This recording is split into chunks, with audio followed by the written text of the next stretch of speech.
ደንኬረ ጠዋይ መጣላችሁ ደንኬር ከእኛ ጋር ሙሉ በሙሉ ጋር ደህና ነሽ ደህና ነሽ ደህና ነሽ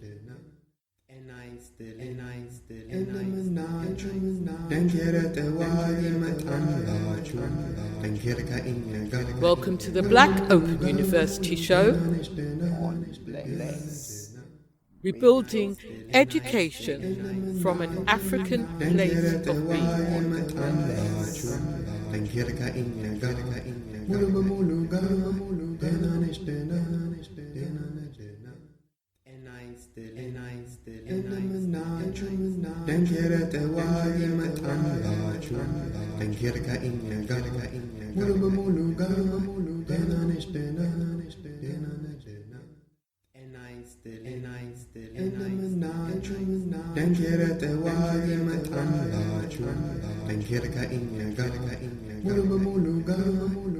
Welcome to the Black Open University show.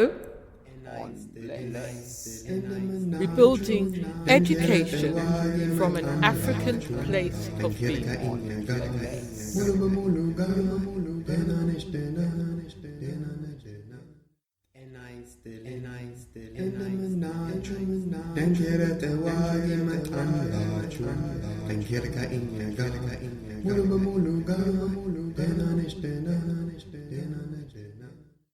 Build deep and complete.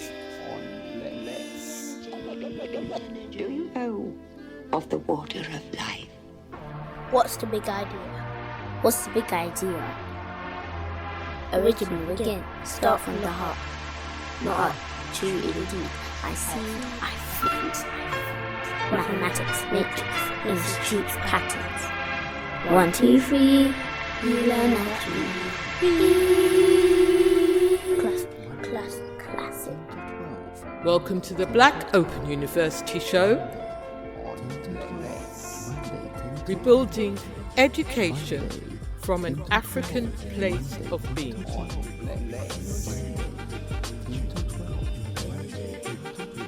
Welcome to the Black Open University show. Building education from an African place of being.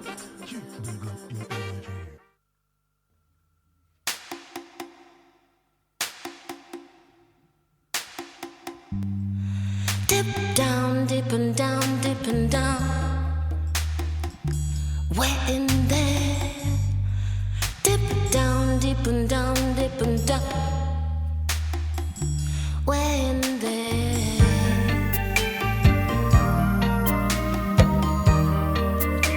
Inside of who you are.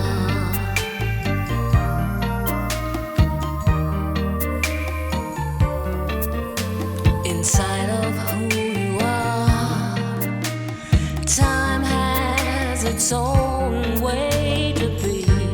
Gracious behavior is the savior. It seems to be inside of who you are.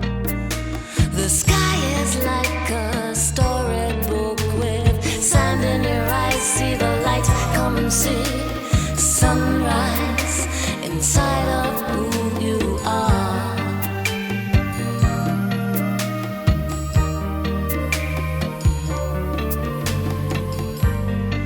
Dip down, dip and down, dip and down. We're in there. Dip down, dip and down, dip and down. We're in there.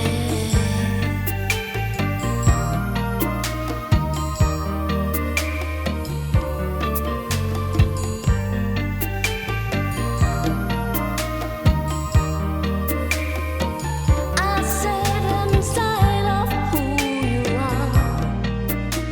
Sun dips to the magic of the moon. Perfect magenta. In the center is womanhood inside of who you are. A child resides beside still waters. With spiritual eyes, come and see a sunrise inside of who you are.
Gracious behavior is the savior. It seems to be inside of who you are. The sky is like a storybook with sand in your eyes. See the light, come see sunrise inside of who you are.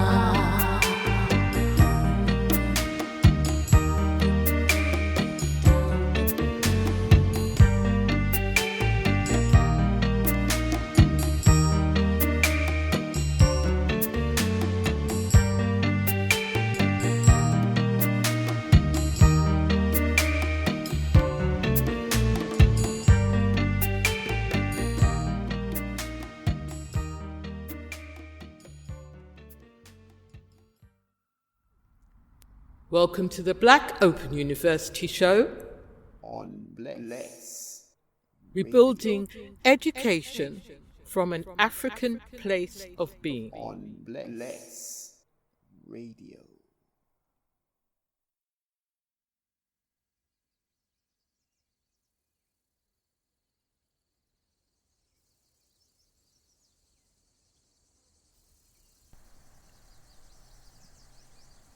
As we do, let us open. Yatawagi Salamta, Exiri Masagan, Hashima Tawagi Asab. Welcome. Welcome to the Black Open University show. This is Astamari Bartekun, and it is a pleasure to return to sharing the wonderful space that is the Black Open University show here at Bless Radio. It's been a time and a lot has changed since we last spoke. So I'm going to keep this show focused on the points that we generally focus on, which is constructive development. I think we'll take time to ease into the national and international developments. That's a different thing. But let's start by getting straight into the first segment of the show, which is on Gazat. Gazat means province. It is the reasoning about our broader environment and space. So today, it is Monday the 11th of May. It is commonly termed as Monday the 11th of May 2020. And on this day, the moon is in what is termed the waning gibbous. It's approximately 77% illuminated. We have passed the full moon, and so it is coming round to the last quarter, third quarter, as it is termed, round towards the new moon. This is the position of the moon today in its cycle around the earth. And what a merry dance it is. I'm going to bring our attention to Saturn, which is visible in the morning, which actually would be tomorrow morning, but I think it's interesting. So what I have done, for those who are regulars for the show and are in the WhatsApp forum, I have put in the WhatsApp forum some screenshots showing Saturn just before 8 a.m. As it's coming over the horizon towards the east. You will see Jupiter in that image as well. It's a computer generated image, so it's a projection, but if you check these things, they align very nicely. It's a good guide. And the reason I put it in there is because I wanted you to have another way to perceive the way these things appear. So when you see these two objects on the screen, and if you take the good time to go out and look in the morning and see them act directly, which is the one, they will appear close together to each other. We've had a conversation like this before, where things can appear close together, but actually they're very far apart. So I've put in another screenshot, which is a solar view, a solar system view, where you can see that these two objects are very far apart, but based on the alignment between them and us and the sun, they appear to be close. So I hope that is helpful. This is part of the key reason for this part of the show, Gazette. It's to enhance our perception of our environment and to look broader than the planet, to take a better sense of the big picture. So moving on, we're going to move swiftly on. I know in the past I've had the luxury of explaining some of these things as in the sections of the show and so on like this, but we're in a very concentrated time now, so I'm going to move swiftly on.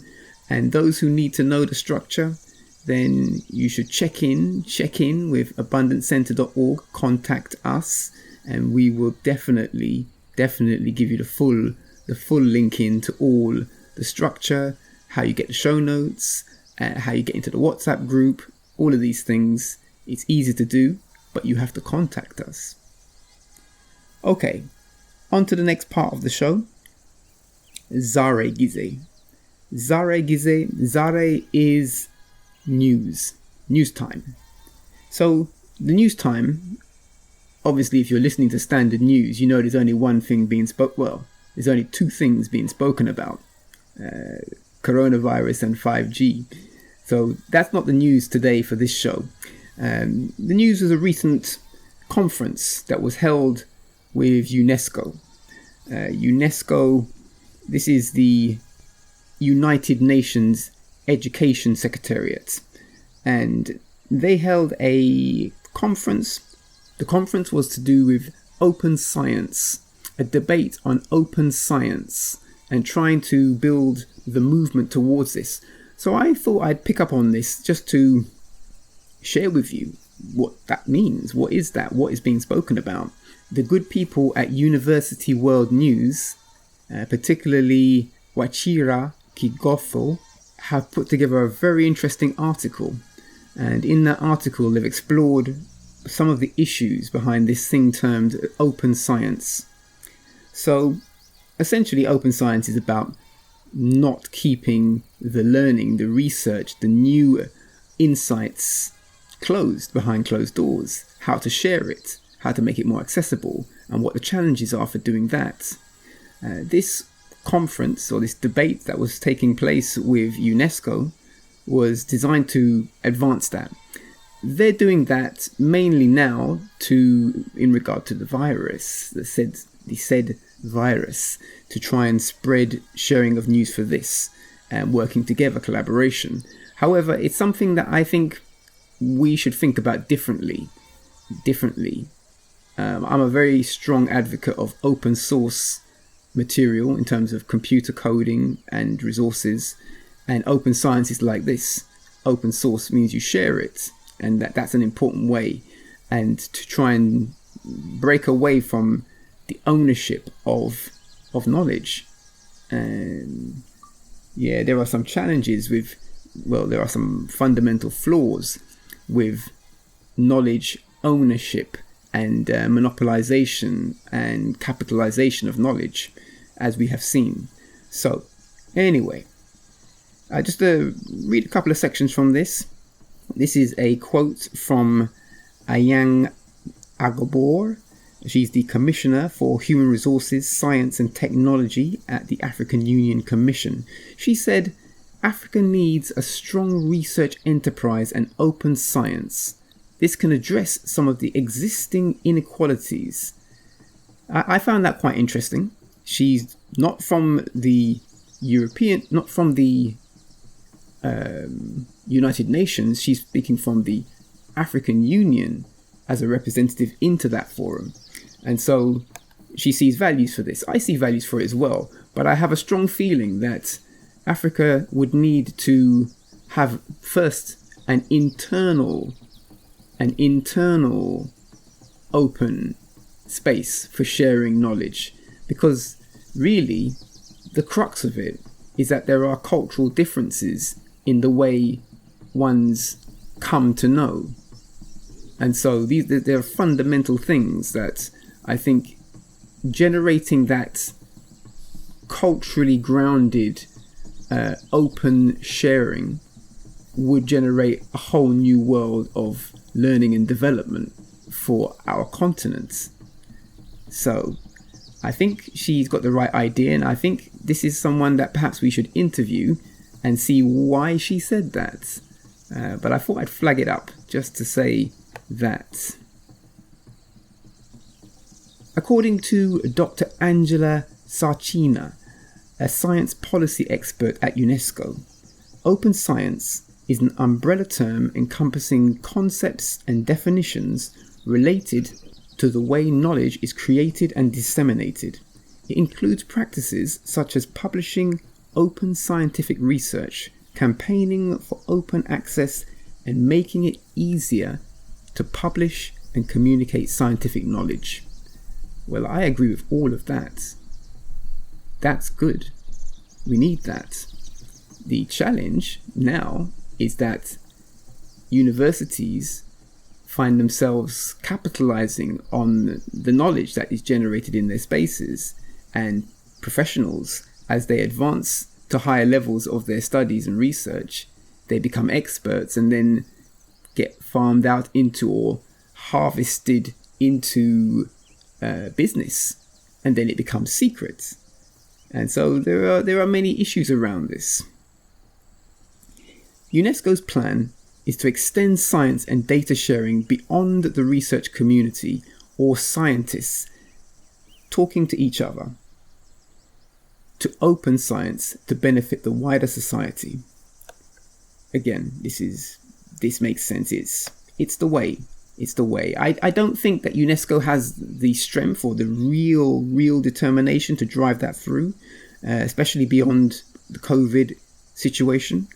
But it's something Pan-Africa universities should think about this thing and how to do it first internally to the continent as a unit. The article is very interesting. I'm not going to read all of the article. I've put the link into the WhatsApp space. Everyone can have a look. Do read the article. It's very interesting. Professor Tim Unwin, also from UNESCO. He's the UNESCO Chair for ICT for Development.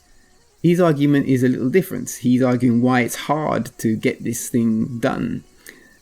The issue is that open publishing would limit many writers from receiving any financial benefit from their writing, while to some, writing is their only source of income. Now, obviously, I get that. Today, that's how it is. But we need to think of better models. If the model starts to cause restrictions in knowledge flow and power imbalances based on ignorance that essentially others profit on, then we should create a better model so that people don't become dependent on having to publish their insights in order to live. They should be able to share it, and the benefits of that to society should feed those people who have been doing that concentration. Definitely. Okay, we must also not forget that publishers have a key role in supporting academic publishing, and they need to cover their costs. This is what Unwin said. And obviously, again, the same thing is true. I agree, it's obvious today, that's business. But again, models can be readapted. As you've seen over these last 2 months, all sorts of paradigms have been completely shifted. So anything can shift where there is a will or sufficient pressure. So the article goes on. The final point I want to read from here, this is from a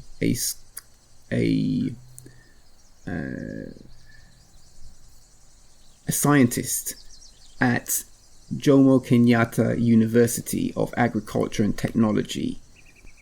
We should move away from a world in which we maintain exclusive access to data we have created to a regime where researchers are able to access a wide diversity of data streams, said Wafula. Yes, and I completely agree with that. He's a data scientist at Jomo Kenyatta University of Agriculture and Technology. I definitely agree with that. And I think that kind of commentary would be very popular, Pan-Africa. This is why I'm suggesting that Pan-Africa, there should be firstly an internal open zone of knowledge sharing amongst universities, because it sits well with all of the culture, Pan-Africa, of course. Right. So that's my insight on that. That's the news. This thing took place 7th of May. And so, well, the article's out on 7th of May, and it's a recent event, and this is the news. Right. Now, traditionally in this show, we would come to the part that is the Black Open University course insight and sharing. The sharing of details about how our courses go. For those who don't know, Black Open University is based as part of the Abundance Centres UK Development Trust at the Chestnut Community Centre. There are 4 flagship courses, the level being 9 GCSE Math course, Educating with Unified Knowledge Foundation Course 1, Hair Structure Science, and also our Dankira Tawagi class, which is Warrior Dance. Now, 3 of those classes, all of the classes have online components. 3 of the classes have been adapted to run online. So there are online ways to access those programs. If you go to blackopenuniversity.eu, you can find out more information. You're welcome to enroll. I want to get to the main feature now. I'm moving swiftly on. Those who've heard the show before will know that I'm moving faster through the thing than we've ever moved before, because it's a different way of working, and everyone is in a different way of working, so it's time to change. And you will see that Astamari has been busy over these times. I've got lots of things to share with you, and I want to begin to share part of that through this feature. This feature is a radio show I did with the wonderful Candiva of Station FM. So now here at Bless Radio, you are in tune to Bless Radio, of course. But we are going to do a segment which is playing an interview I did on Station FM. So it's a collaboration. We all gather together as stations. We are family for this. So I'm going to play this segment. The segment is about blockchain and crypto advancement.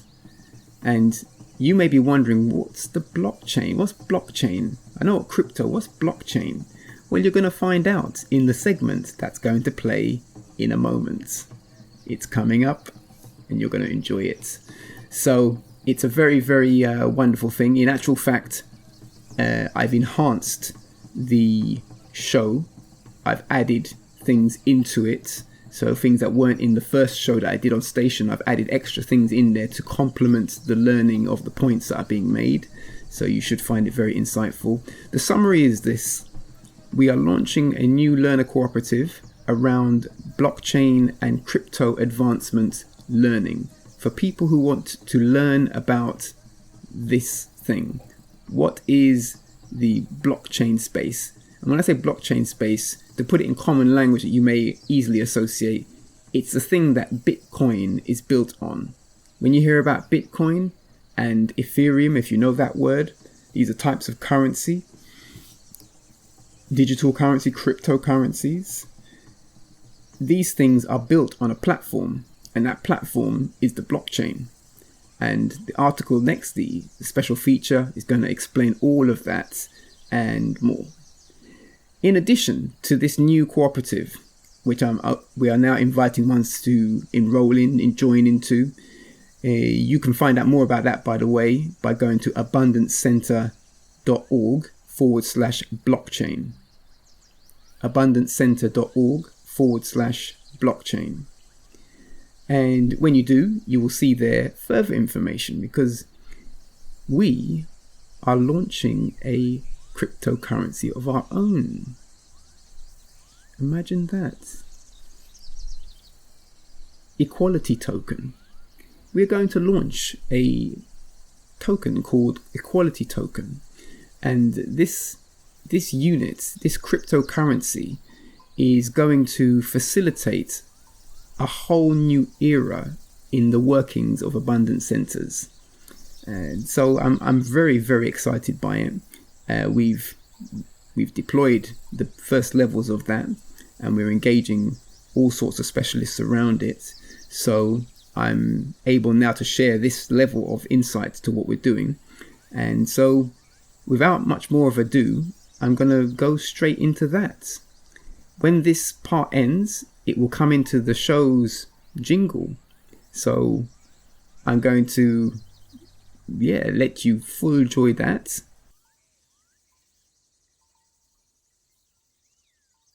Build deep and complete.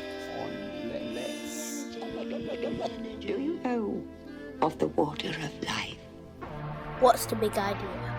What's the big idea? Original again, start from the heart. Not up, too indeed. I see, I find. Mathematics, matrix, institutes, patterns. 1, 2, 3, you learn classic. Welcome to the Black Open University Show. Rebuilding education from an African place of being.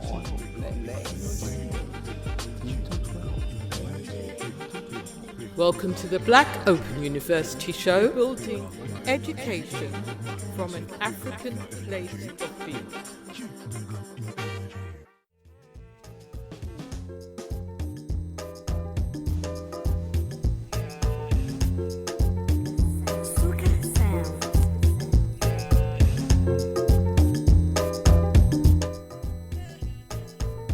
Welcome back inside Real Talk Reasonings.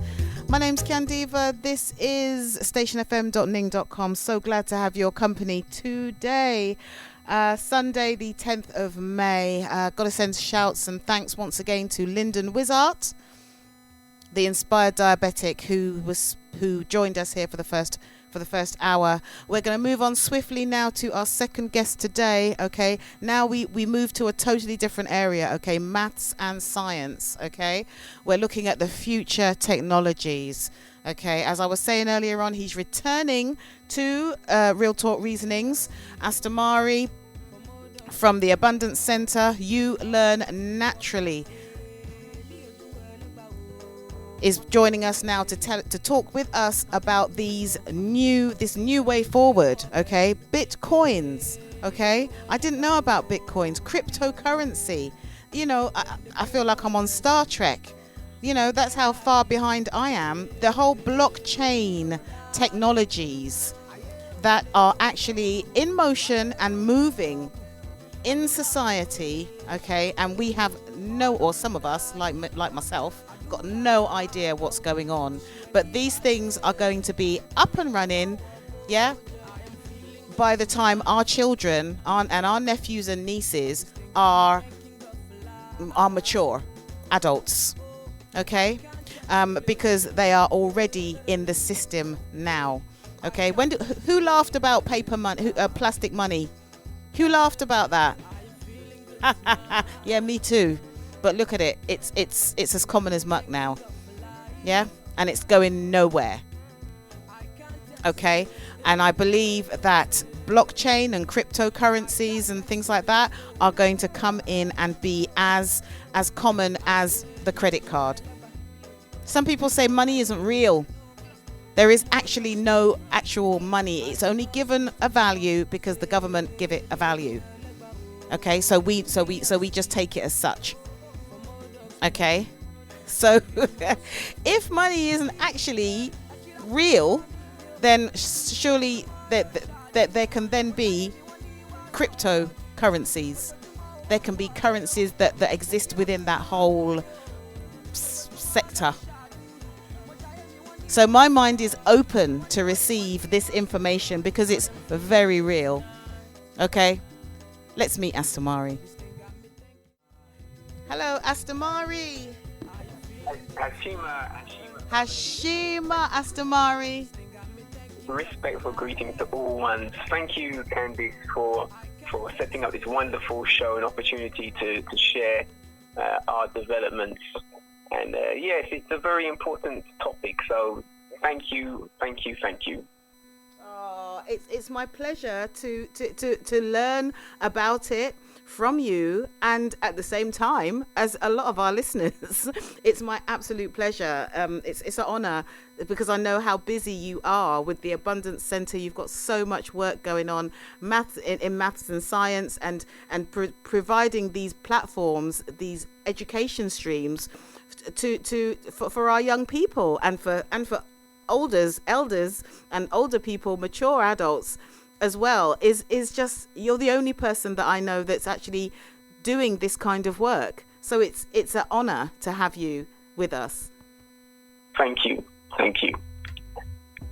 How should we begin, Candice? Where would you like me to start? Well, let me see now. Well, shall we start at the beginning? Could you explain, please, what is blockchain and what is cryptocurrency? What is a Bitcoin? And what is that these new currencies, and why are they needed?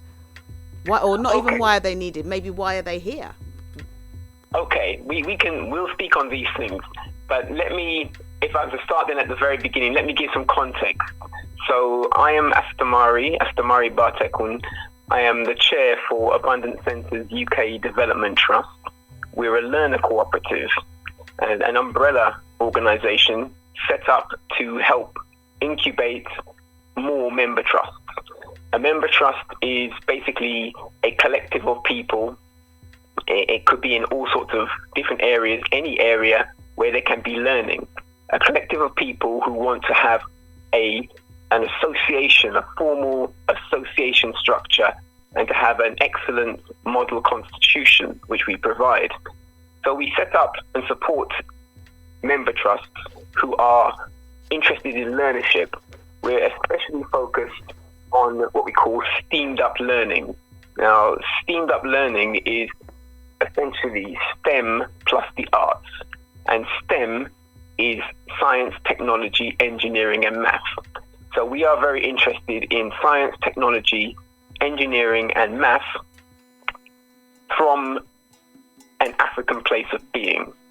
And the cultural arts that we use to explore these things comes now into a form that is called unified knowledge. So we provide to our organization members, both as individuals and as member trust entities, support with the unified knowledge approach to learning.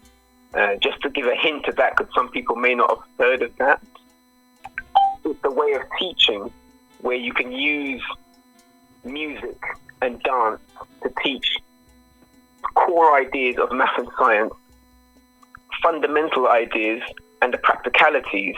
And so young people can learn in a way that is aesthetic and experiential, rather than seeing something written on a board away from you or hearing words spoken at you. You can do an activity where you're inside the principles of the math and science, and thereby expressing it, bringing it out of oneself.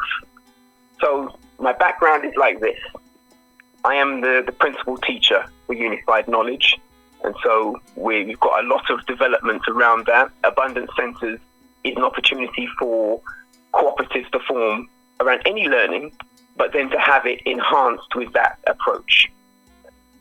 So moving kind of swiftly on, there's a lot in between the beginning of our organization and this point here, but just to sort of jump straight into our most recent development, which is around the blockchain, the blockchain and crypto currencies and technologies. So I was keen to come on your show because I wanted to share something of our journey. This is a space I've observed, this blockchain space. I'm going to explain what it is in a minute, don't worry. But I've been observing this space and the people in it and the dynamics around it for years, for many, many years. I have taken time early on to set up access into it, but I've left test it in a certain place where I can observe it, I can hear the best practices, see how some of the ideas are unfolding. And now is a special time to really get very active in it. I've come to see many things for it, and I want to share that. So we're forming a new learner cooperative around this thing. Okay, so what is it? What is this blockchain? The blockchain is essentially a ledger, a way of keeping track of transactions and assets and dynamics between those things. It keeps a track of it. And people might think, well, you just have normal accounting can do that. You could say maybe it's like a database. Maybe you could say it's a bit like this. However, it's set up in such a way that there are many points that are keeping the same record, so that any change in the system is recorded in multiple places, meaning that it can't be corrupted. You can't damage the history. Right, so this fact is really the basis of the innovation, that it is decentralized, meaning that there's not one central server where everything is stored on the blockchain. The blockchain is a network of millions of machines, keeping record, duplicating records, verifying that the records are the same, verifying that the history is unchanged, and checking new events. As new events occur, new transactions occur, whether it be someone sends some resource from one person to another, as soon as a transaction takes place, there is a mechanism in this blockchain system for that to be validated. And after a certain moment, it becomes unchangeable.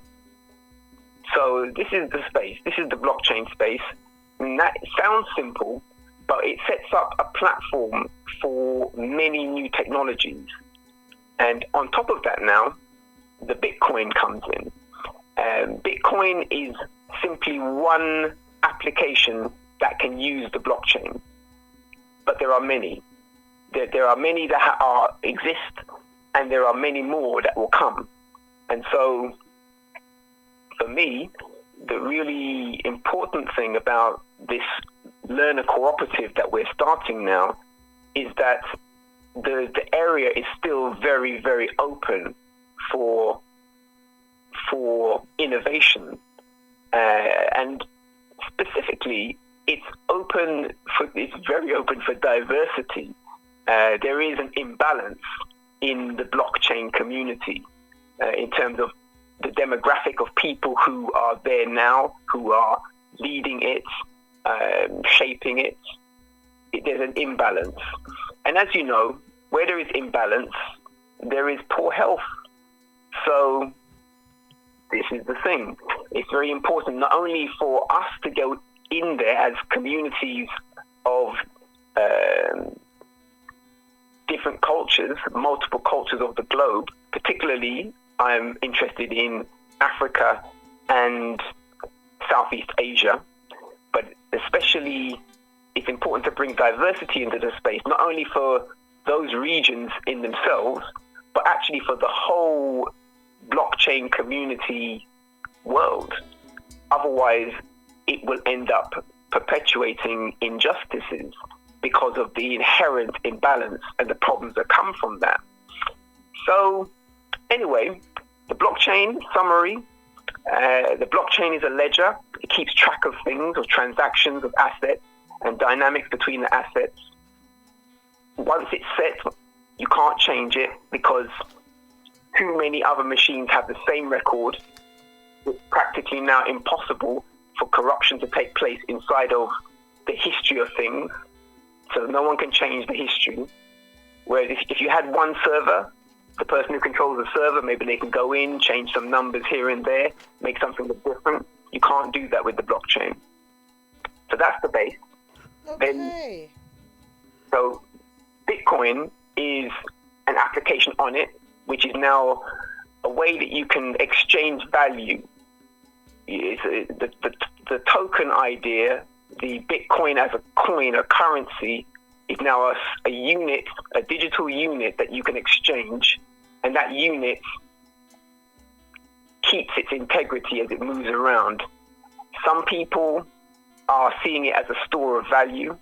They're trying to equate it directly to money. There are a lot of arguments about this in the space, whether it is actually money. But the fact is, value can be moved about with it. That's really the simple bottom line to it.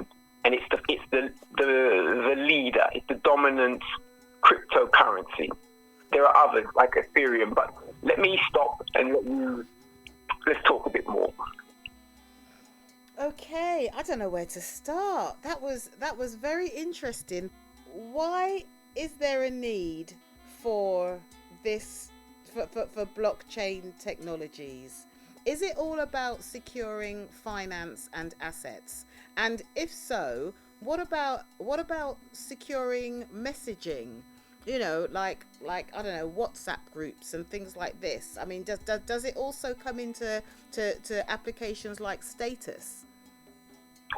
It does. It does. It's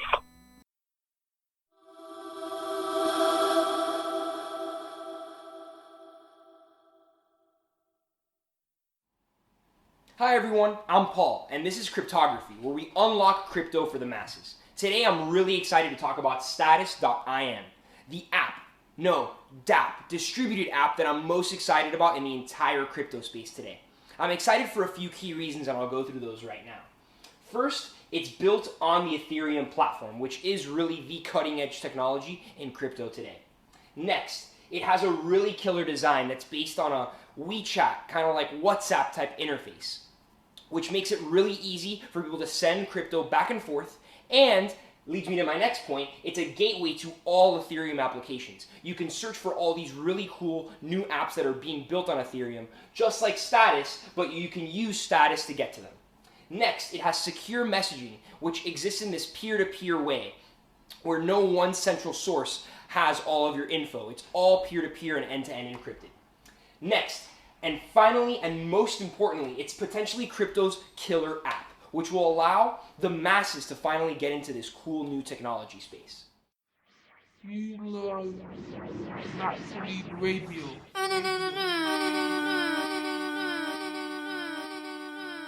You learn Naturally Radio. You learn Naturally Radio. Yes. Radio.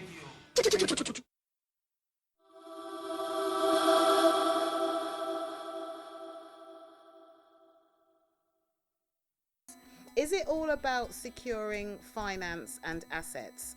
And if so, what about securing messaging? You know, like I don't know, WhatsApp groups and things like this. I mean, does it also come into to applications like status? It does. It does. It's more than a finance tool, and finance underpins pretty much all technology development, but it can be used for decentralized cloud storage, decentralized messaging, and just about, well, any sort of thing really. To give you an example, it's possible to take some assets that a person has that couldn't be split up practically, but then to digitize it, have it on the blockchain, so it's in an agreement that can't be changed in terms of the history of the agreement. You can change agreements going forward if you have consensus, but the history of an agreement won't be changed. And then sell parts of it. So to make that very, very practical, let's say you had a house. Let's say you had a big mansion. Mm-hmm. You had a castle. You have a castle, and your castle needs renovation, but you don't have the money to keep renovating it. Mm-hmm. And you want to raise funds to renovate the castle and keep it maintained, keep it in top shape. You might decide to put it into the blockchain space, turn it into an asset so that the castle can be split into 1 million pieces of assets, and then 1 million people could buy a small piece of it. Thereby, they put a small investment in, the large sum is raised, the work can be done, the asset grows in value, and then perhaps those people might see some return on their investment. They might do it out of just goodwill to say we want to see it alive. We just buy the token because we want to give that way. But they might do it because they want to go to the castle, or they want to perhaps see a return on their investment. If it is an investment, there is an issue around whether a token, a coin, whether these things are investments or they are utility tokens. So there's some lines around that, but essentially you can digitize just about anything as long as there's an agreement for it. And if you make a public agreement that your castle has been digitized into 1,000 pieces and each piece is worth £10, then, well, 1,000,000 pieces, and each piece is worth £10, then there's £10 million. That's then the worth of your assets. If you raise that, then you can use that to do the work. When you've done the work, if the castle's value increases to 20 million, then there might be a space there to return some reward to those who invested in it or those who contributed to it. There are opportunities like this. So it sounds a bit like share capital. Right, it does sound like shares, and I'm putting it like that because I think this is the way that most people come to it, seeing it as something like an investment. But I have to caveat that to say that there are regulatory borders between the thing that are securities and shares, these kind of value transfers, and things that are utility tokens, things that are used to gain access to services without necessarily depending on some other organization to be there, or there are rules between these two ways. One way being a security and one way not being a security. A security, when I say security, I mean a financial security. Okay. As in a share or a stock or a bond, this kind of thing. Okay. So I have used the language like that because that is the language that I think most people will first hear about crypto. Oh, okay. It's more subtle. We'll be doing that in our learner cooperative. We'll be exploring the difference between these things and the value of all these roads. Okay, so could you explain the difference between centralized, say, cloud storage and decentralized cloud storage? Okay, I will. Before I do, let me. I don't think I answered your question though. I'm just trying to realize. I don't think I quite answered your question. Sorry. You were asking about why it's important. Yes, please. Right. So I've said in terms of the asset, but decentralization is also a way of bringing and perhaps a new kind of democracy, a new kind of equality amongst people. When things are centralized, the central authority starts to grow a certain power from that position, and then corruption can happen, and the power imbalances can be bad. Whereas the basic decentralized idea is an egalitarian one. So there's something in the broader democracy movement. And I think that it's important for this reason. I think in terms of African communities, Pan-Africa and Southeast Asian communities, and communities globally, I focus on two because that's our remit at the moment. But it has a global potential. It has a global benefit. Yes. That's the bottom line. Yes. In terms of democracy, freedom, transparency, these are the reasons why you should have it. When you have a central point, that central point becomes quickly secured and private, so you can't see what's going on at the central point. Whereas this blockchain we're talking about, anyone with a little bit of insight could go onto the internet and see what any given address is doing and how different transfers are going on. They could read it. It's transparent like that. I see. It's Now open I got source. you. Now I got you. Yeah. Okay. Right. Okay. It's open source. The things that are being built on it, like the applications that are being built on it, they're open source, which means that the coding is transparent. They display it. They publish it. So you could read the code. You could innovate the code, make a new thing, a better thing. And that's part of the idea. So even all these big companies, there are big launches, crypto launches. They launch themselves as what they call ICOs, initial coin offerings, and raise hundreds of millions of pounds. You could go on a website and see the contract, the coding behind that application. And if you learned how to do it, you could innovate that thing and make it better. Okay. It's open source. Okay, I've seen that code. I've seen that reference, ICO. I have seen it over I'd say over the last couple of years. I've noticed it, and I didn't actually understand what it was and what it stood for, because so you explaining it so like that has just really opened up my understanding of what the ICOs are. When they refer to it as this acronym, and it kind of washes over. Right, okay, I don't know what that means, but let me listen to what the rest of what this person is saying, or read the rest of this article. Initial coin offerings. Okay. Initial coin offering. Let me expand a bit on that then, just to clarify that even further. So, because that's something that's a very exciting thing that I want to announce on your show.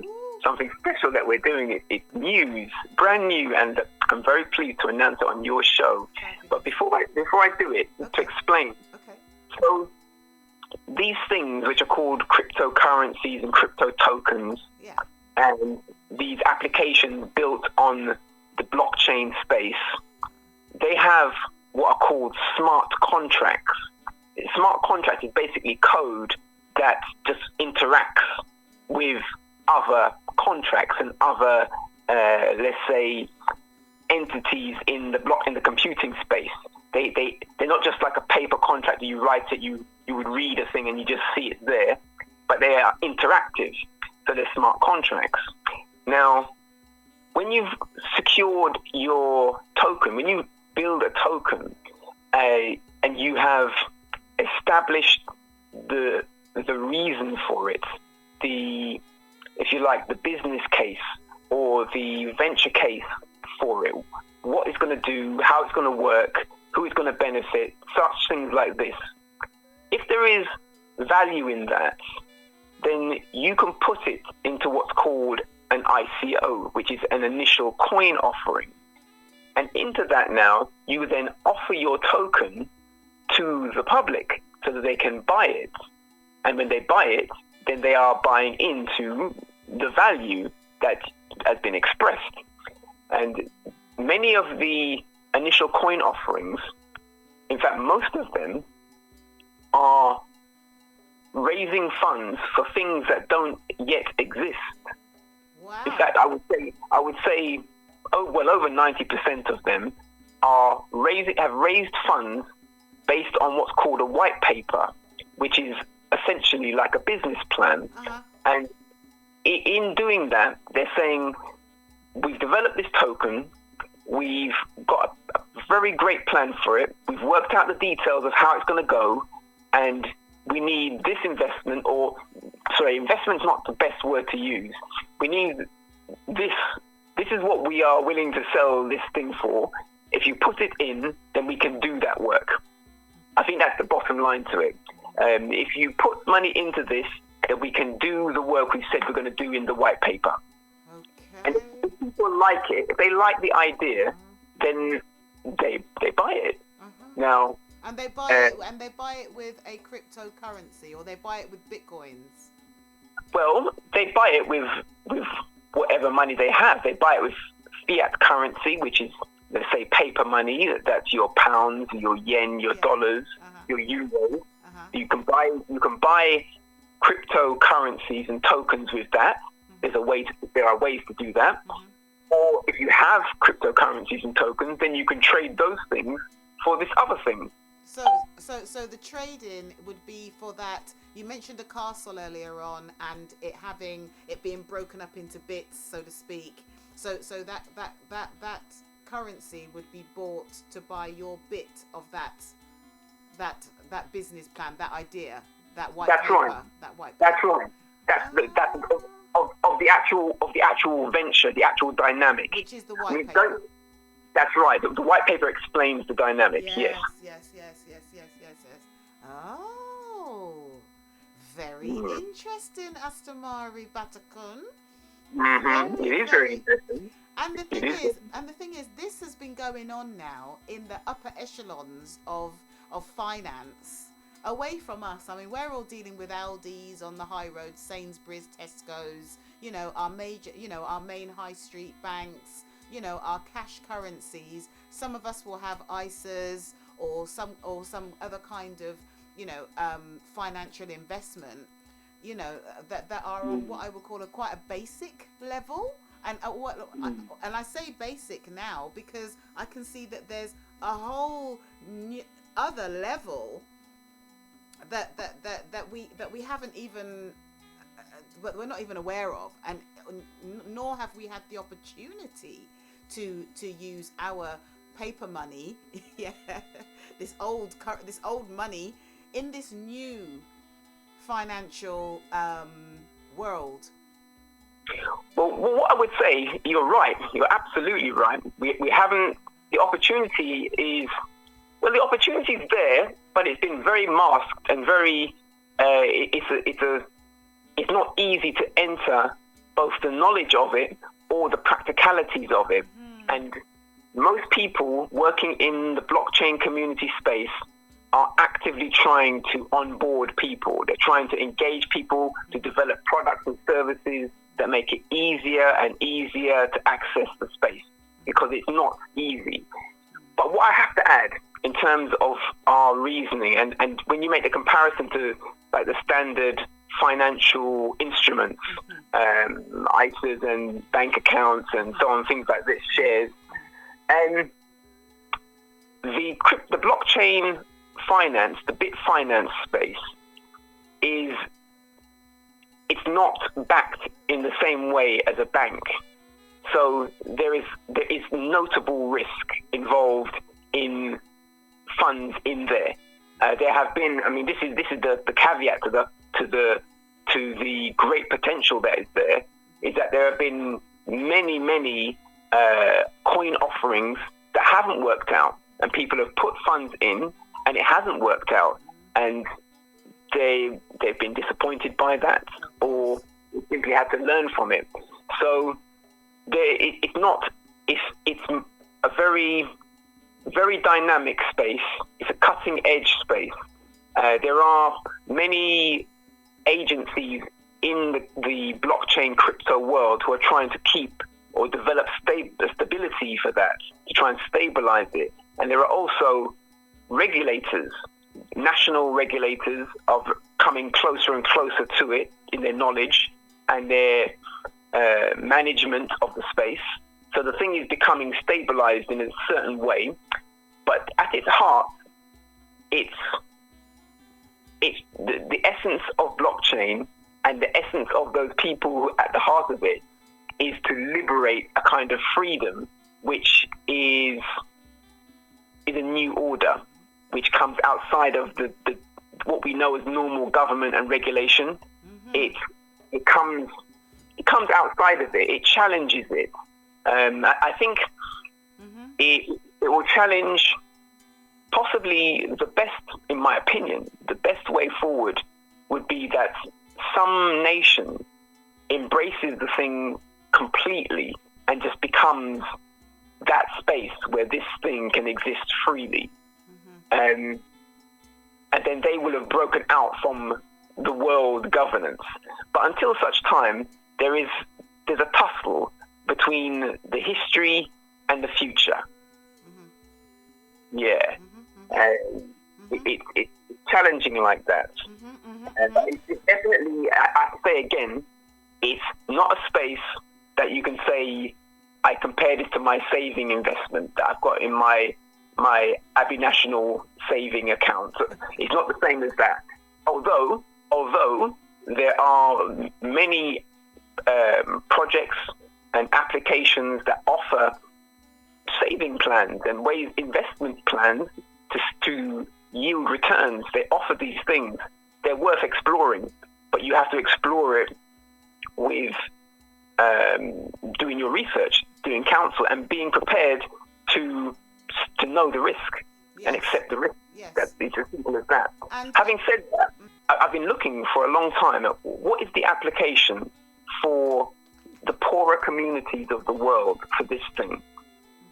Because at this point in time, most regular people in the world just don't know how to access this thing, let alone people who are poorer than the average Western society person.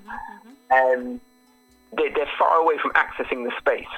So what possible benefit could there be for them, for us, in that? And I have come to see that there's an opportunity to develop a token, a new kind of token, allows the wealth in the world, particularly the wealth in the blockchain community, to focus its attention on equality, and allow funds to go into educational programs that will enhance the educational base of the poorer communities. And so we've developed, this is my launch now, Okay. We have developed a new token called Equality Token.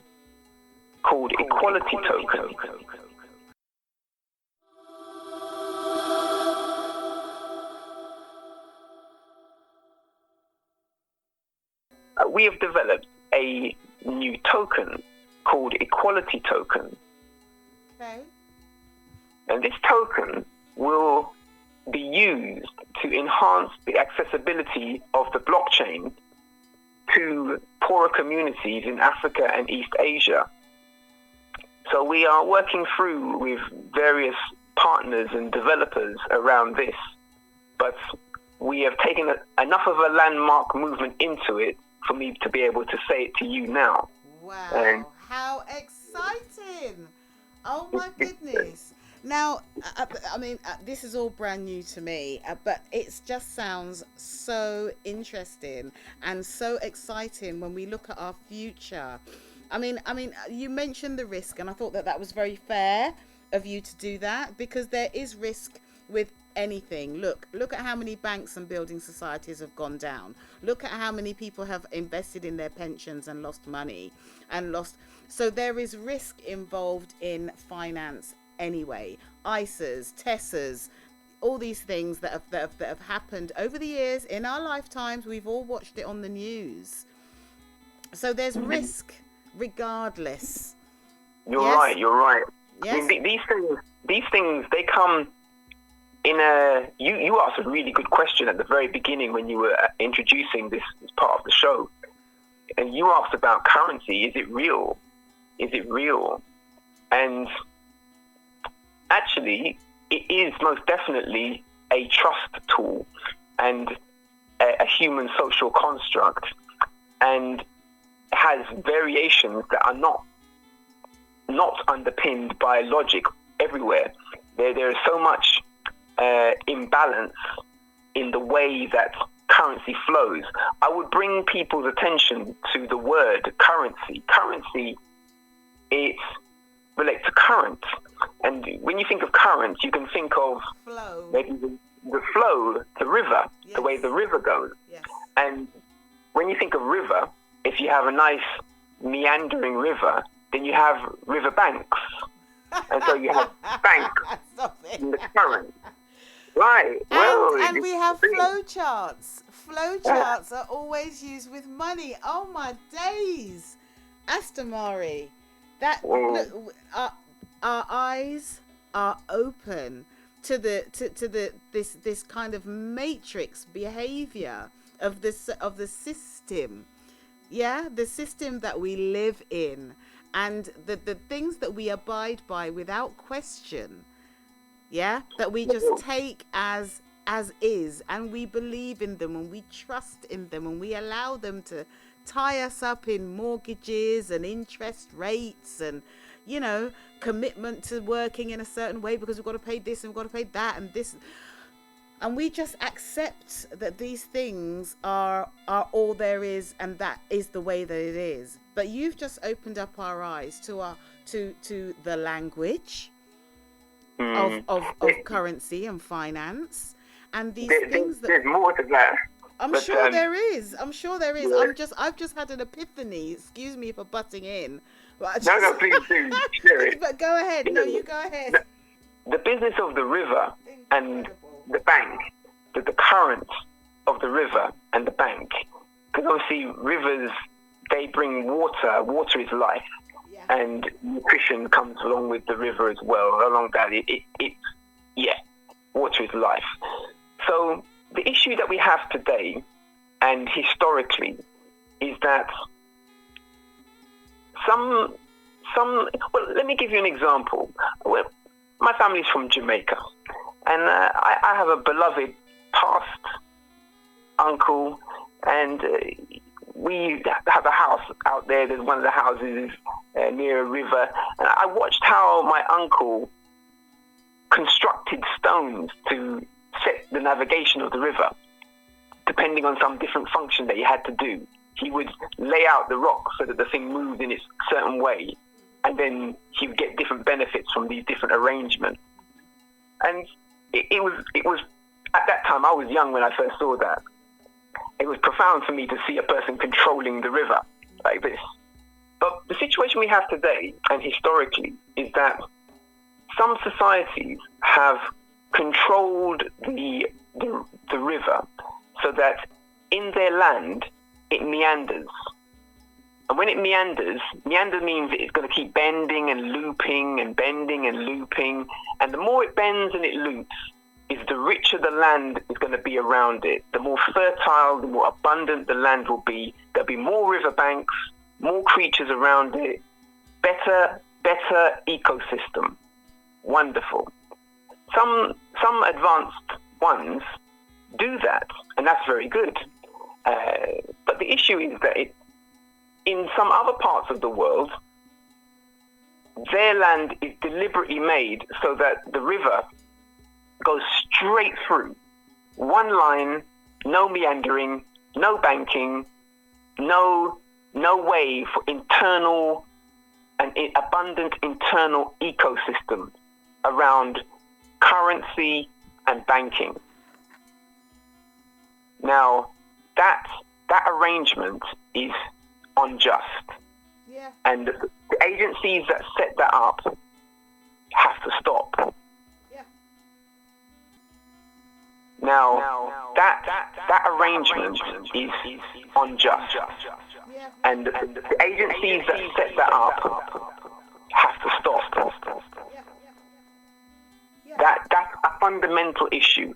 Now, the blockchain and the crypto space provide some opportunities, possibly. I'm still testing it, but possibly there are some opportunities to reset those very, very bad arrangements of the currency. Currency, and we're using metaphors here, but currency is life force. You know, it's people's dynamics, it's value. Yeah, you can't do anything without money. You can't do anything without money. I'm taking it more than money. I'm broadening it out. It's money. We're talking money, but we're also talking about people's efforts. For example, if you channel a group of people so they only work one way, let's say you take 100,000 hectares of land, you plant one thing there and you make everyone work all of that land for that one thing, then all of that energy is in one direction. There's lack of diversity, and so there's room for stagnation and a lack of abundance in the ecosystem of that area. It becomes dependent on one thing, one flow, one direction. And so the metaphor goes to many levels, and it's problematic to Where rivers need to meander, they should meander. And if they've been made to be too straight, then local people should correct it so that the system can flow and you can have internal local banks. Yes. Now that's part of the power of this blockchain, is that each person, this is really the punchline, each person, every single person who can access the internet to this blockchain could become their own bank. Wow. Effectively. Wow. And so upon that, a lot of things can happen. Yeah, because they can have their own white papers. Yes. Even without white papers, even without a business. Okay. I mean, when I say their own bank, I mean that if you have £10,000 worth of equality token, let's say. Yes. Let's use that one there. Yes, yes. So you have £10,000 of equality token, Yeah. and you decide that you want to send it to 10 schools in Africa. Yeah. And when you send each one their portion of your 10,000, you know that thing is going to transform each school's whole dynamic. Yeah. You can do that dynamically, Yeah. directly. Yeah. You can do it directly. It doesn't have to go through any other agency. If they have a wallet to receive it and you have it in your wallet to send it, you can send it in seconds. It will be with them, and then it's there. No intermediary. Okay. Is there things like interest on equality tokens, bitcoins, that whole kind of cryptocurrency? Is there interest and things like that? Does that exist? It's not. The word interest, I wouldn't use that word with it because that implies investment as such. Yeah. But the fact is that these things change in value.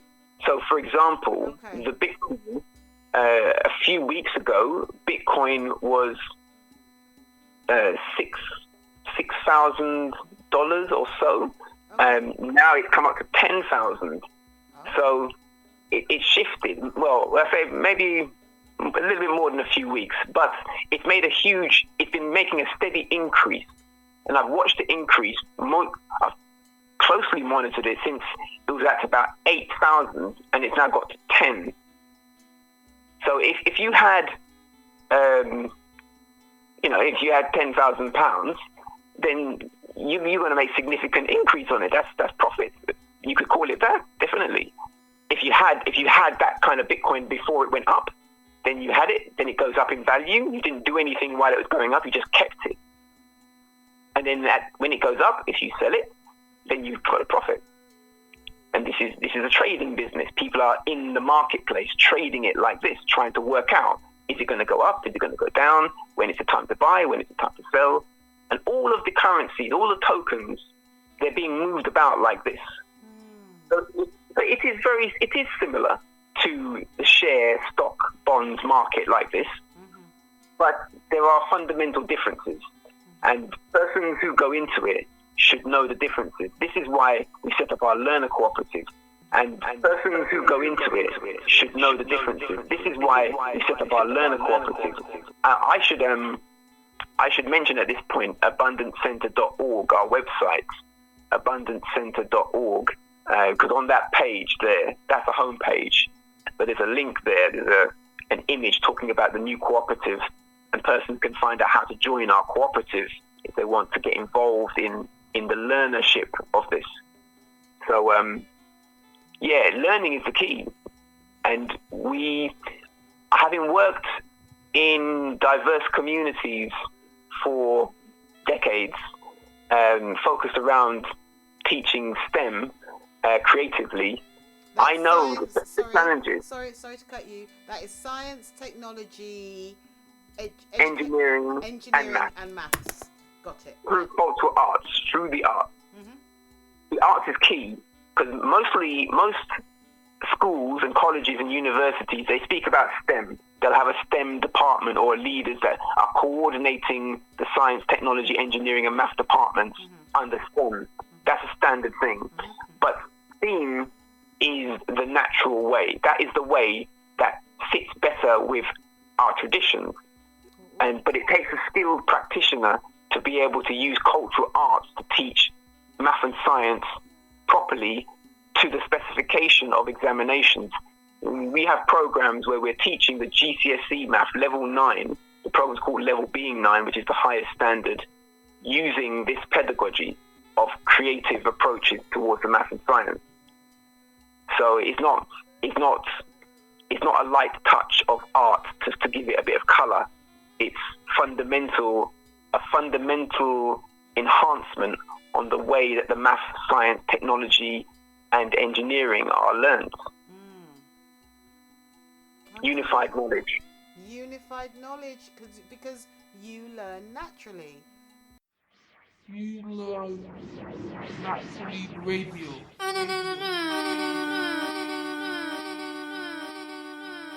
You learn naturally radio. You learn naturally radio.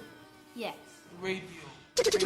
That's right. Because You we learn learn naturally. It's a much more natural way of learning if you make That's it right. if you make it interactive, creative, and more interesting for the young people that are learning it. You know. That's right. I think that's a brilliant way of helping, especially children, youngsters, to learn. Absolutely. Some challenged people, youngsters, you know, they find, you know, they take in knowledge much easier outside of the chalkboard classroom. You know, when they can. No, you're right. You're absolutely right. And we often get commissioned by schools to go and do that kind of work, working with children, regular full schools. Like we work with the whole school across the UK. We work with schools that are of all kinds of demographic, but it's England, so standard schools, fine. But often schools will say, okay, we have some particular group that has some special need or what they perceive as a disadvantage, and we need assistance with them. But also for me, it's equally important for what is called the gifted and talented, because those ones also need enhanced ways to take their own natural ease with certain learning. There are even better ways for them. But having said all of that, I don't actually agree with the segregation of persons into disadvantage or the excluded and the gifted and talented. Those dynamics, that also needs to change so that we assess what is really meant by that and avoid stigmatizing people or just confusing people with those labels. Yes. As to Mario, I've just noticed the time. We are out of time. Yes, and I have to finish at 3:00 because the next presenter, Robbo Ranks, who's the bona fide one, hasn't been in the studio to have his show for a few weeks, so he's returning today. So I can't tarry and cut into his time. So, but I'd just like to congratulate you on the launch of the equality token. And equality token. Yes. It's not quite launched yet. We are beginning. I'm announcing that we are going to launch it. Okay then. Okay. The announcement between now and the launch. I'm announcing that we are going to launch it. Okay then. Okay. The announcement between now and the launch.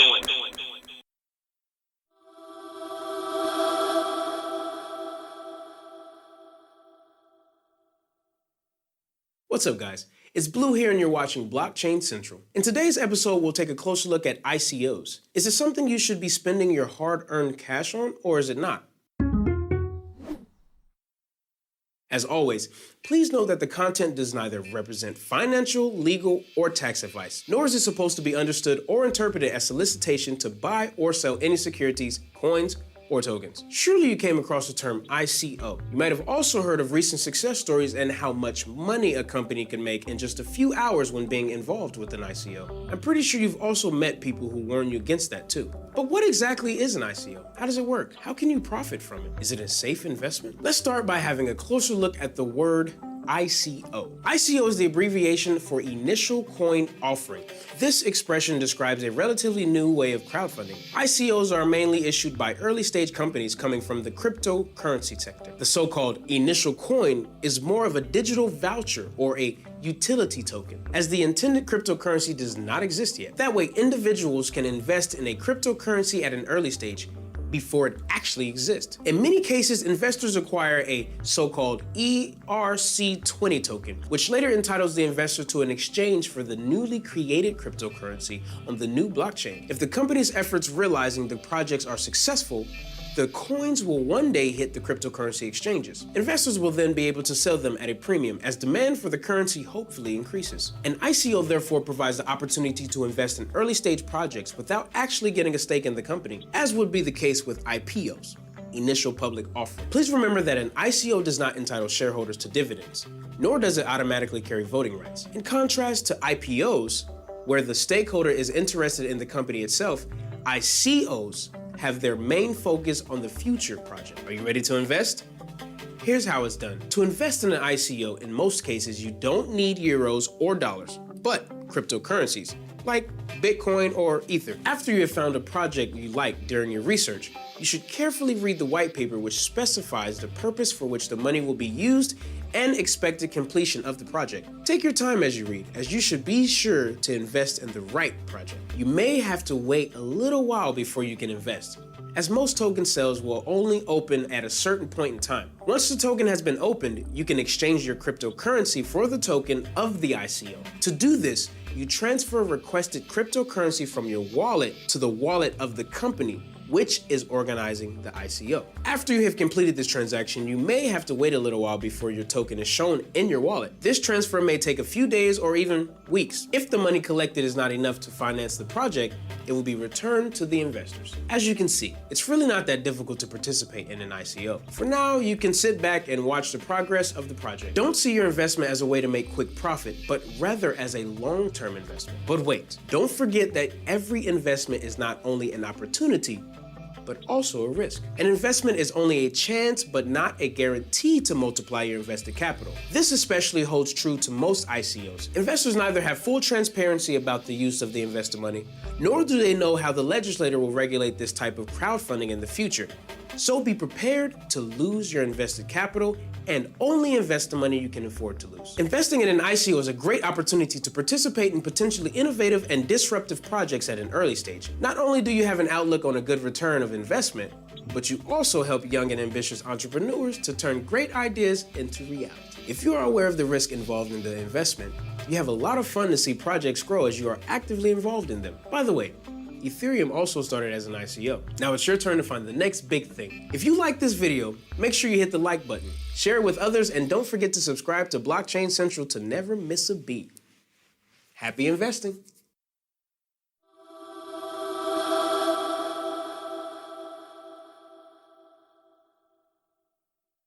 I'm announcing that we are going to launch it. Okay then. Okay. The announcement between now and the launch. AbundanceCenter.org, that's the website to go to get information and join our new learner cooperative to learn about these things, learn about the space. And obviously people who join are going to get a closer view of our special projects. Excellent. That's AbundanceCenter.org. Okay, that's right. And we are, and so if you want to find out anything else, you want to join, you got any questions, sorry that you couldn't get through today, but we will be having Astamari. Will you come back? Will you come back again? It will be an absolute pleasure. Brilliant, because I feel like we've barely even scratched the surface of this There's subject. a lot more. Don't worry, we'll do perhaps we'll have a series of conversations about this space. Brilliant. Yes, please. Okay, with that, I must say Hashima and Hashima, respect to you. Respect to you. Have a blessed day, and thank you also for all the work that you are doing over there at the Abundance Center. You Learn Naturally, and also with regards to the event that we had on Wednesday. Thank you. So And likewise to you as well for all your sterling work. Oh. You are a real vanguard for the community. Thank you. Oh, thank you. Bless you. Peace. Hashima. Hashima. Got me thanking God for life. Wow. I can't explain. Wow. Okay, so without any further ado, that is it for Real Talk Reasonings. Got to say thank you very much to Astamari, Batakun, and also to Lyndon Wizard, the Inspired Diabetic. Thank you to each and every one of you for keeping your ears locked this way. This has been Real Talk Reasonings. You're on Station FM, the big one. Hold tight, keep safe, all right? Station FM, still setting the pace for others to follow. Welcome to Status, your gateway to the decentralized web. As we become more connected via technology, we become part of a seemingly endless network of institutions and third-party services claiming to make our lives easier. These institutions serve as a trusted middleman to help facilitate our transactions. While this may sound great, serious problems exist. We now have a fragmented system of identities and passwords. We have placed far too much of our personal data in the hands of others, and we have given too much power to banks and legal systems. Luckily, there is another way. Enter the decentralized web and the Ethereum public blockchain. The blockchain is a decentralized database that stores a registry of assets, smart contracts and transactions across a globally connected peer-to-peer network. If used to its full potential, it will fundamentally change our conception of how the internet, finance, and law works. And it can completely eliminate our reliance on trusted third parties. It's not an app. It's not a company. It's not owned by anyone. Rather, it's an open system owned by everyone. So how do we interact with the next generation of the internet? How do we ensure it remains decentralized? Introducing Status. Just as browsers provide a gateway to websites and institutions, Status provides a gateway to decentralized apps and services. More than an app, Status is a community, governed by its own users, and gives access to a world free from controlling interests and censorship. It works with a number of decentralized apps built on Ethereum to replace your wallet and bank, combining them with a messenger and browser. Simply put, Status is an open portal to the future web. Meet Justin. Justin has recently moved from London to LA. It's a sunny morning, and Justin is ready to get his day started. He gets dressed, grabs his cell phone, and hits the road, feeling empowered with the capabilities of Status in his pocket. First stop is the local coffee shop. No wallet? No problem. Justin pays for his coffee with Ether from his Status wallet. While waiting for his coffee, he checks his stock portfolio and sees gold is up big overnight. Cha-ching! Time to cash out some of his holdings. Justin opens up Status and trades a portion of his Digix Gold tokens for a more stable currency. Not content with his gold earnings, he heads back to Status and starts scanning Ethlance for some work. He is a graphic designer and looking for a freelance gig. Within seconds, he finds numerous companies in his field looking for people just like him. He is in luck. He quickly finds a 2-week freelance gig for a local agency. They message back almost immediately. He is perfect for the job. They just need some background information before finalizing the contract. Via Uport, Justin shares the requested credentials to prove his identity. Justin has now paid for a coffee, conquered the markets, and landed a job, all while using Status. He has done this freely, without middlemen, and on his own terms. Status makes all of this possible in a simple and seamless way. Join Status now and become part of the decentralized web.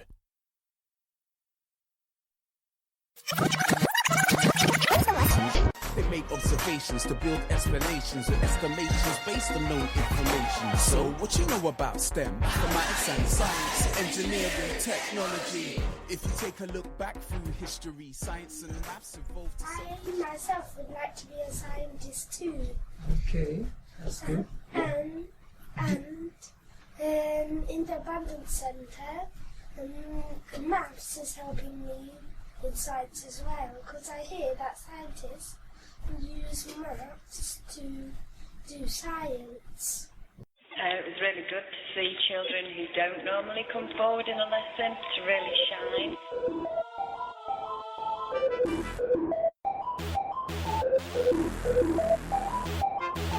Hydrogen, helium, then lithium, beryllium, boron, carbon, nitrogen, oxygen, fluorine and neon, then sodium, magnesium, aluminium, silicon and phosphorus and sulfur and chlorine and argon and then potassium, calcium, scandium, titanium, the idea of maths being in done. It was good, we did really nice. Yeah, like usually I hate maths, but now it gets you into it. Okay, I see. That's the idea. So what we're doing is broadening our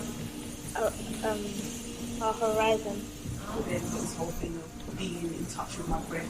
Yeah, no good. I've really enjoyed the day. Really enjoyed the day. Thank you. And you know, And I found it very interesting and very extremely actually abundant and helps me with my skills and versatility. I found it amazing. So what you bring to the day is very important, but it's also very unique. I myself would like to be a scientist too. Would like to be a scientist too. Would like to be a scientist too.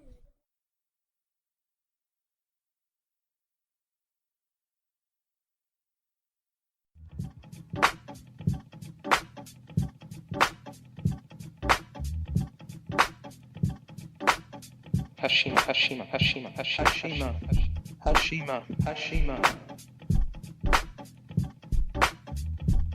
Greetings. This is a brief message to all Tawagi out there. Now, this you may not consider yourself a Tawagi, but now is the time to decide.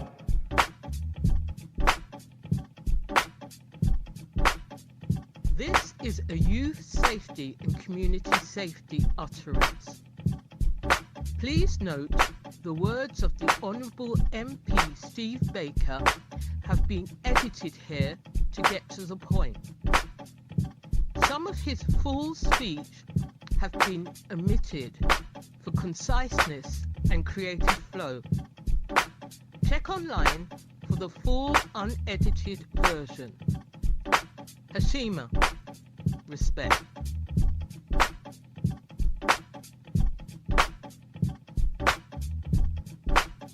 Steve Baker. At a time like this, matters of the hereafter are very close in everybody's thoughts, as they sometimes say there are no atheists in a foxhole, and I certainly wouldn't want to stand by and see my constituents cremated against their wishes. When I got into politics, it was with the purpose of enlarging liberty under parliamentary democracy and the rule of law. And when I look at this Pandora's box of enlargement of discretion and extensions of powers, I can only say what a dreadful, dreadful thing it is to have had to sit here in silence and nod it through. But my goodness, between this and the Prime Minister's announcement tonight, what have we ushered in? I'm not a good enough historian to put into context the scale of the infringement of our liberties which has been implemented today through the Prime Minister's announcement and through this bill, which we are enacting with only 2 hours to think about amendments to this enormously complicated bill. I mean, I could speak for the time I have available several times over just on the provisions relating to the retention of DNA, which we dealt with in the Protections of Freedoms bill. I see from the expression on my right honourable friend's face that she understands the anguish, probably knows it better than any of us, that we're all going through in delivering this. We are, perhaps let me be the first to say it, implementing tonight in this bill at least a dystopian society. Somebody will call it totalitarian, though I don't think that's quite fair, but it is at least dystopian. It is implementing a command society under the imperative of saving hundreds of thousands of lives and millions of jobs. But my goodness, we ought not to allow this situation to endure one moment longer than is absolutely necessary to save lives and preserve jobs. But if come the autumn it's clear that this pandemic continues, then there certainly is time to bring forward further primary legislation to properly scrutinise the provisions of carrying forward this enormous range of powers. I mean, every time I dip into it, I find some objectionable power. There's not enough time to do it. But I've done it there. I can glance at it and see objectionable powers. There would be time to have several days of scrutiny with a proper piece of legislation. And I just implore to my right-hand friend, for goodness sake, let us not allow this dystopia to endure one moment conciseness and creative flow. Check online for the full unedited version. Hashima, respect.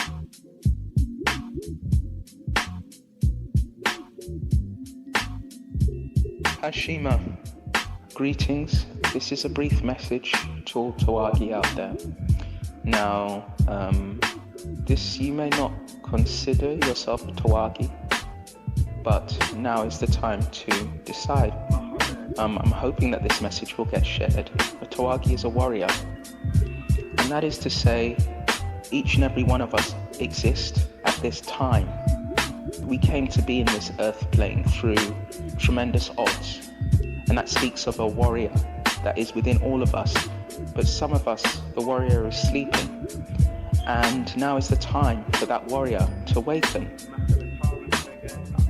And part of the warrior ideal is that we have domains of authority, domains of responsibility, beginning with ourselves, beginning with our body integrity, our mind integrity, our space.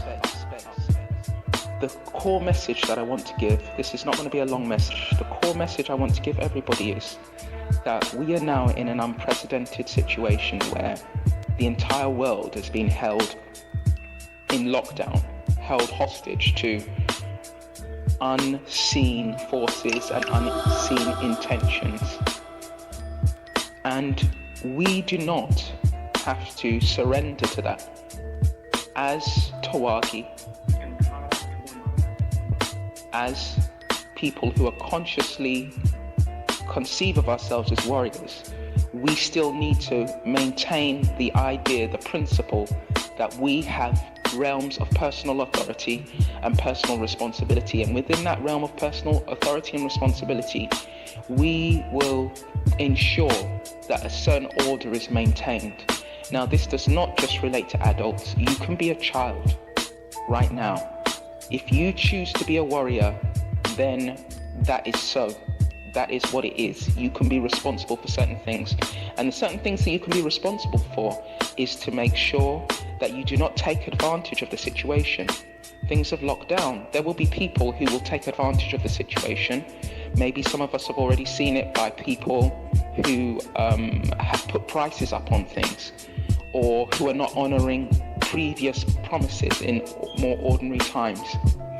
We can decide the standard of our behavior and maintain that. And it's very important, because if we conform to the level of confusion that is going on and deceit that is going on, then we are not operating under our own jurisdiction and our own authority. We are succumbing to other people's agenda. We are not our own people. We are not warriors within our own rights. We have refused to take up the challenge and the responsibilities that are facing us at this time. So that is the first thing that I want people to be aware of. The other thing is that this is about mind power. Okay, so we do need to be connected. We need to be connected to the spiritual reality that is intrinsic to nature. Because our environment is changing, and the only way to maintain any level of self-mastery is to remain connected to the reality which is a spiritual reality that is intrinsic to the nature around us. We have been, as human beings, part of the natural world for millennia. We have developed with the natural world for millennia. Those things are in place. We do not need to abandon them just because unseen forces are or attempting changes to the way in which society is to be governed and run, and so on and so forth. Now is the time to put down childish things. Anything that you do it because it has a health benefit, because it will help you to maintain your mind power, meditate, pray, inform yourself, educate yourself, resolve to mentally focus on the kind of world and society that we need to bring into being. Okay, this is a time of confusion and chaos, but we do not have to succumb to it. We can use our mind power to manifest what kind of society and order should happen. And that way, at the very least, we will know for ourselves that we are conforming to that ideal and not to someone else's ideals that may be not good for us. That is the message. You take care, people. Hashima, Hashima, Hashima, Hashima, Hashima, Hashima, Hashima.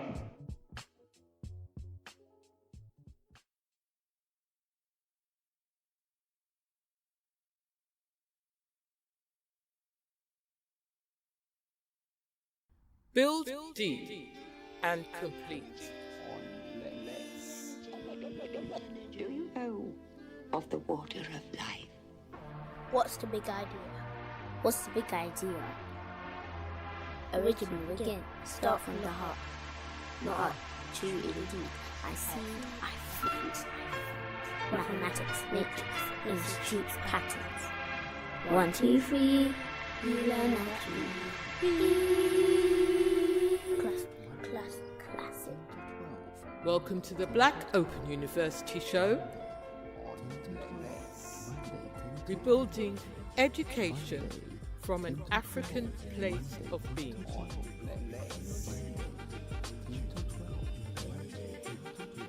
Welcome to the Black Open University Show. Building education from an African place of being.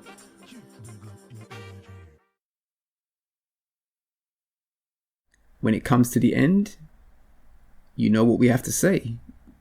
Yatawagi Salamta, Exiri Yimasagan Hashima Tawagi Asab, Creator be praised, respect the warrior idea.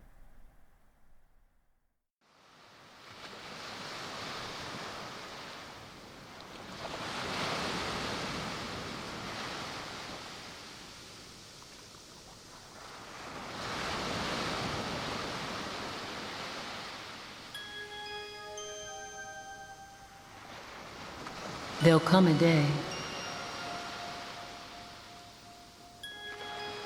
There'll come a day.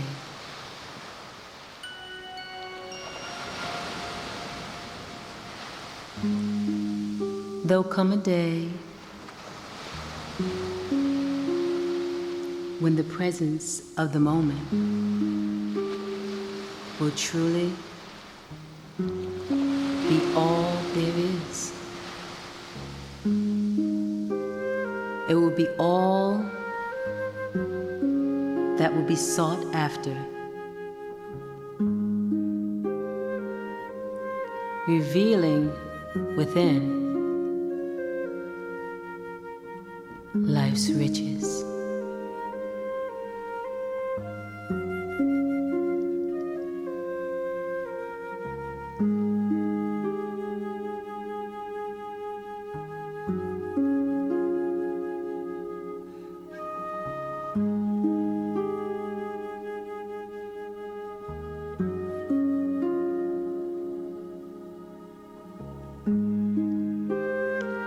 There'll come a day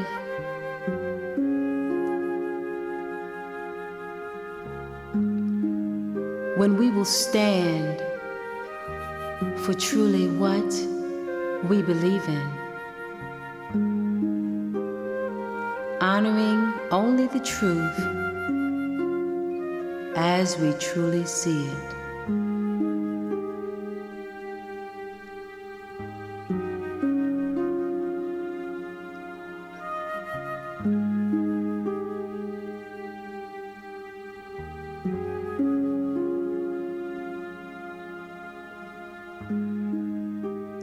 And on this day, the rainbows of light will set us free.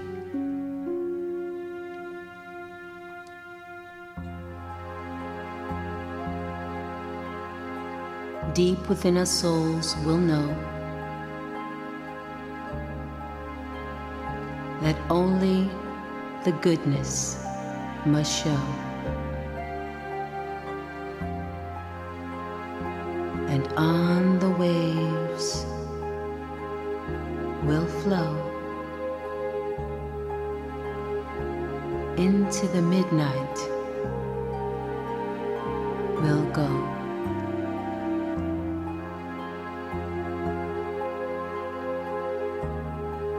An abyss of which we'll have no fear, because we'll always know that the Creator is here.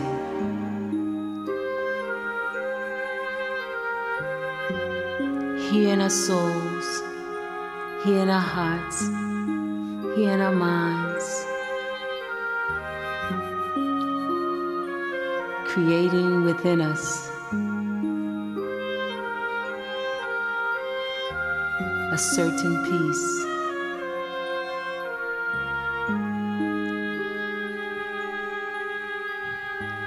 A peace withstanding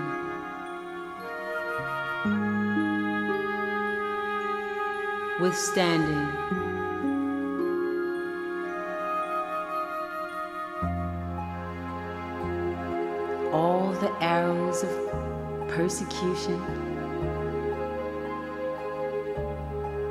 all the vies for validation. A peace we've never ever known in this lifetime, but have many, many, many lifetimes before.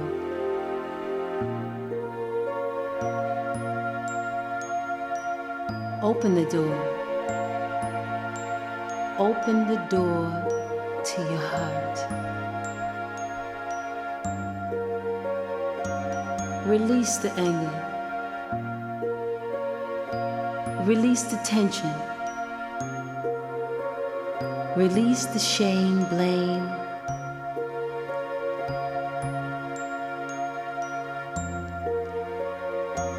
Release the fear. As you know, the Creator is here, here in abundance for you,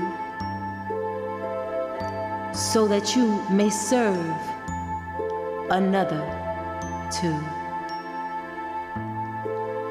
Honor that which you hold near and dear,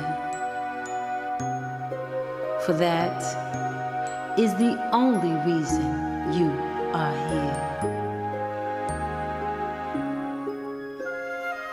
Yes, there'll come a day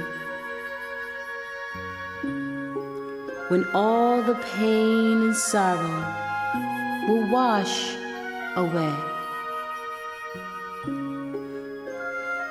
and on the waves of love you see,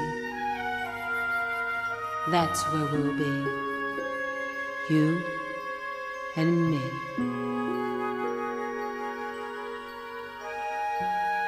You and me.